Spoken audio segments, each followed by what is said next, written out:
because we've kind of talked about confidence in this 49ers offense. Do you think that Brock Purdy has silenced his haters, changed narratives?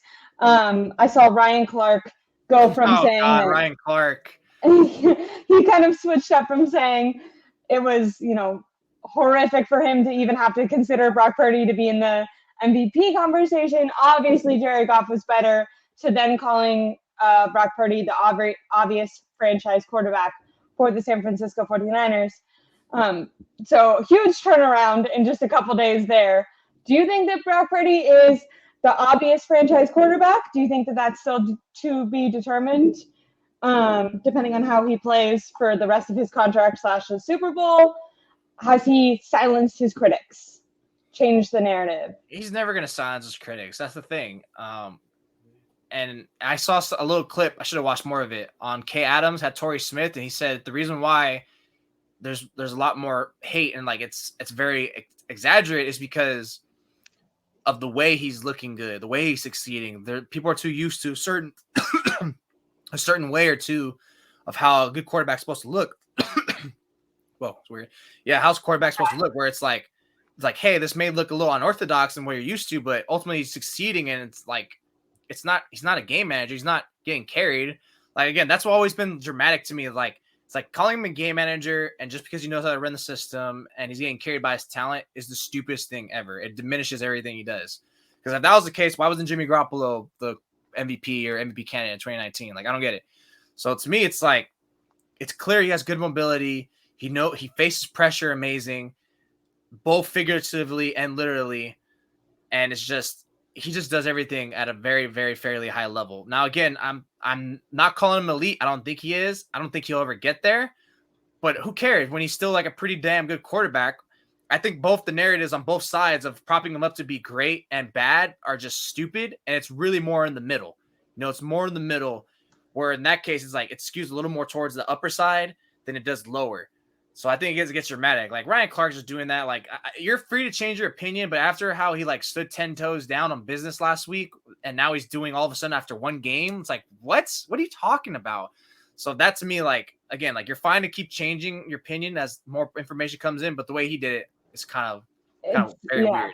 But yeah, ultimately, I think narratives on him is just really stupid because it's really in the freaking middle, where you can't criticize him for a Packers game. You can't criticize him for a Packers game. Otherwise, you're called stupid. Like, oh, what about? Why can't you give credit? Why can't you talk about Jordan Love? Like, people were saying that to me. Like, what are you going to hold credit to Jordan Love? I don't give a shit about Jordan Love. What are you talking about? I'm talking about Brock Purdy. I don't write about the Packers. I write about the Niners. And me assessing him by his standard, that was not a standard in that Packers game. And when he does something good, like, wow, this is why he's the franchise quarterback. Because even if he plays bad in the Super Bowl, he's still the quarterback next year. Now, that might be defining for if he's going to be a contract and stay with the 49ers beyond that. But it's clear. Like, one game is not going to change anything, which, again, is why I think it's dumb that's like, okay, like, no. Like, to me, it's been clear since week 10 that Purdy was a damn good quarterback, and he's only, like, followed it more. Like, he's capable of having a bad game, but he's also capable of having a really good game. But he has more good games than he does bad games. It's just been a little weird, especially the last 2 weeks. I also saw something, obviously better to be lucky than good. So I'm not saying like he's definitely had luck, right? But the stat that he has never lost a Super Bowl, never lost a Super Bowl, never been to a Super Bowl, never lost a playoff game that he started and finished. He's in his second year, back-to-back, getting the team, going along with the team. I'm not going to say carrying, but definitely being a positive force in the team collectively. Way better than any other playoffs that they had with Jimmy Garoppolo. Like, Garoppolo was really there for the ride. It's kind of weird, like the standard that we have for him for how young he is in his career, the fact that he is coming off a UCL. Like, you said, he can't be elite, possibly never will be. And I agree with that, but I don't agree, and I'm not saying you're saying this, but I don't agree that he could get even better. Like, he hasn't had last offseason, he was like rehabbing his elbow. So like, I definitely think this could be. Now, do you think if they win the Super Bowl that this is almost like a legend making performance? Yes. Like, starting when quarterbacks win this early on in their career. solidifying Kyle Shanahan's legacy finally? Like, how long have, for lack of a better words, like nerds been, arguing that Kyle Shanahan is a number one play caller and coach? His scheme has taken over the NFL, but there's still that, rational criticism, or, can he make it over the hump? He always chokes in the big moments. So I do think, talk about narrative changing games, as they won the Super Bowl against Patrick Mahomes, like, yeah. Then okay, this is such a thought experiment, hypothetical. Maybe there's no way you could answer this authentically, but say they win the Super Bowl, but then next year miss the playoffs. Brock Purdy's still getting a contract after that, or does it kind of they miss probably the depends, playoffs, right? Because if they miss the playoffs, it's probably an injury. If they miss the playoffs, it's either number one, injury, number two, he regressed massively, like really massively. Yeah. If they miss the playoffs, then you're probably re-signing him, but it's at a very like lower number than it's not going to be like more than like 130 or something like that for like 3 years. I don't know. It's just that's where it's going to have some real hard talks for sure. But yeah, it all depends if he keeps on maintaining the level and getting a little bit better. Because last year he was good. This year he's really, really good. And speaking of his playoffs performances, like he looked better in the playoffs last year than he did this year, which is weird to me. Like he looked good. Yeah, why is that, right? Like weird. Walking in out of nowhere, like totally. Well, the Packers game for sure. Rain. It's clear that he can't function in the rain. Like he couldn't throw in the rain. He had the glove. When we talk about franchise quarterback, is that problematic? Or no, because Bay Area, not a ton of rain, but also like I think in terms of like if you're going to give him a top of the line contract, yes, that's problematic. That's going to be factoring in. But we'll see if he plays another rain game and looks bad again. Then okay, yeah, I think there's no debate now. He can't play in the rain. But and then last week, it wasn't necessarily that he was poor in the first half, but it's like he wasn't good for sure. He wasn't good. He looked like a game manager out there in that first half. He's missing before that pick. He was missing. Not even. He was throwing the ball to the other team, kind of.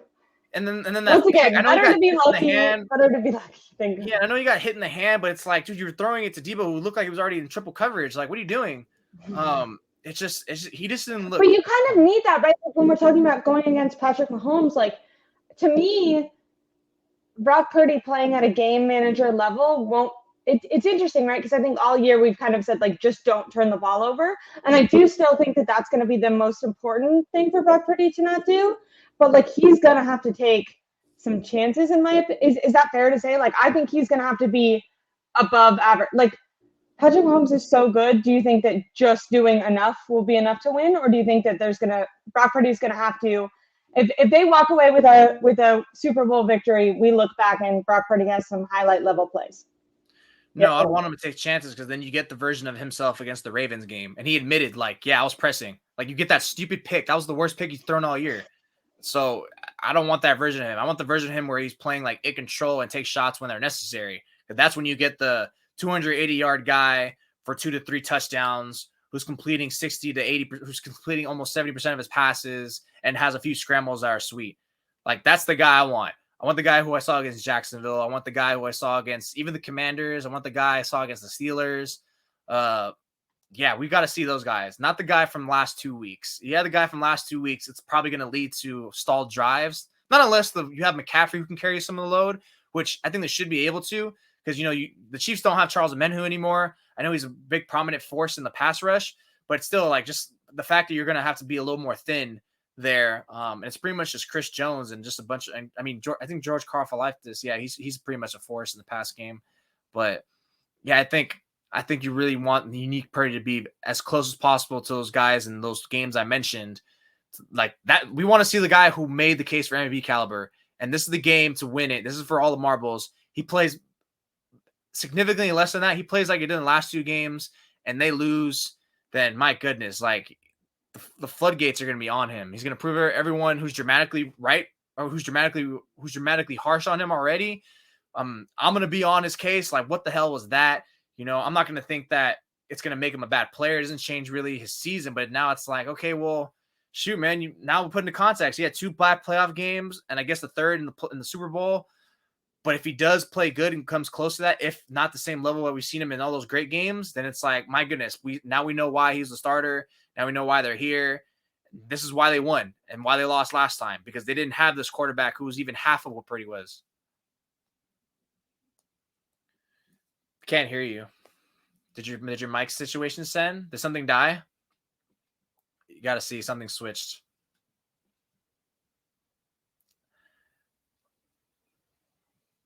I can't hear you. Your settings. Yeah, I can hear you. Oh. Yeah, when anything died or reconnects, it goes to the last default thing sometimes. You knew that. I saw that and I was like, okay, something died, so I wonder if something's gonna switch up. It's because I'm used to filming in my friend's office now with my fancy microphone, but they're doing some work in there. So for the next week or so, I won't be filming in there. Yeah, no wonder why your audio is not as good anymore. I know people are so excited. I really like my mic. I'll be back in there. I think before the Super Bowl, it should be fixed. I hope so. I hope so. Now, are you going to be on Tuesday? Are you going to still be in Vegas, or when are you going to be leaving? Are you live stream? Wait, so on next? Yeah, when are you leaving? Are we live? Are you live streaming from Vegas? Are you going to give us? No, I'm not staying there for that long. What the fuck? Hell no. What about when are you getting there? When am I getting there? Monday. Yeah. So that Tuesday. So next week you're gonna be tuning in from Las Vegas, baby. Yeah, my hotel room. We'll see. I don't know. I don't know what my schedule's gonna be like, because I know the pressers are like at 11, 12, and 1, and it's like 40 minutes away He's trying to cancel on us midstream, you guys. It's a week away, and he's already giving us excuses. Shut up. You're always late. I'm just kidding.